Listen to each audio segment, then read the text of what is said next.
What a blessing it is to be inside the temple. Today I was able to go to the Provo Temple and do baptisms for the dead. The Spirit has really led me and taught me and comforted me a lot in these last few months. People have come up and asked me so many times, why are you so happy? There's so many wonderful things that happen in life. That's what I've learned through my trials and also through knowledge of the gospel, is to enjoy the small things. My mom taught me about the gospel of Jesus Christ and about the plan of salvation and how we can be together forever. She taught me to live worthy of the temple, to make that my goal. She taught me that family is most important.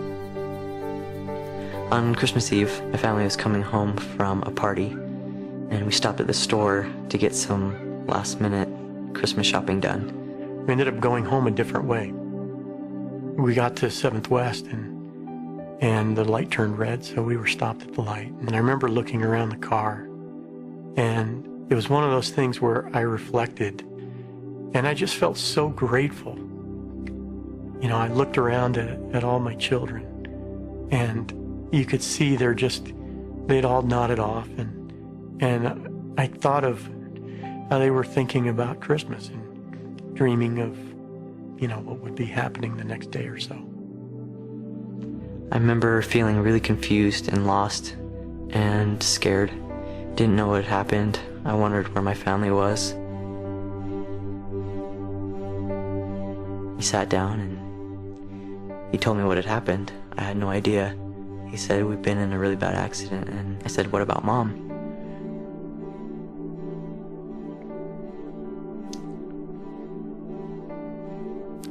And I just looked at him and I said, she didn't make it.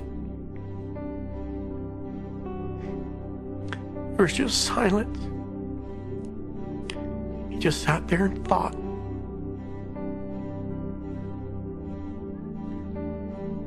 And I said, what about Ian and Julie? And after a long pause, I said, neither did Ian. And neither did Julie. And he smiled. One tear ran down his cheek. And he said, it's okay, Dad. We're still a family. And that's the way Caleb was. From then till today, he understood what it was all about. The Spirit that was there with me in that hospital room was incredible, and it told me through just an overwhelming sense of peace that I was going to see them again. It's not just about the here and now, it's about eternity, and a knowledge of the plan of salvation has really taught me a lot of things. I've been able to grow closer to the Savior.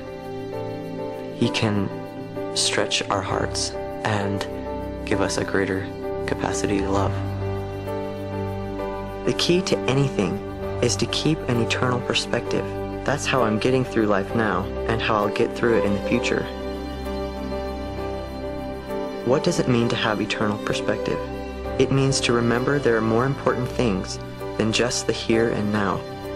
It means to remember that life continues after death, that the way you act and respond to things in your everyday life have eternal consequences.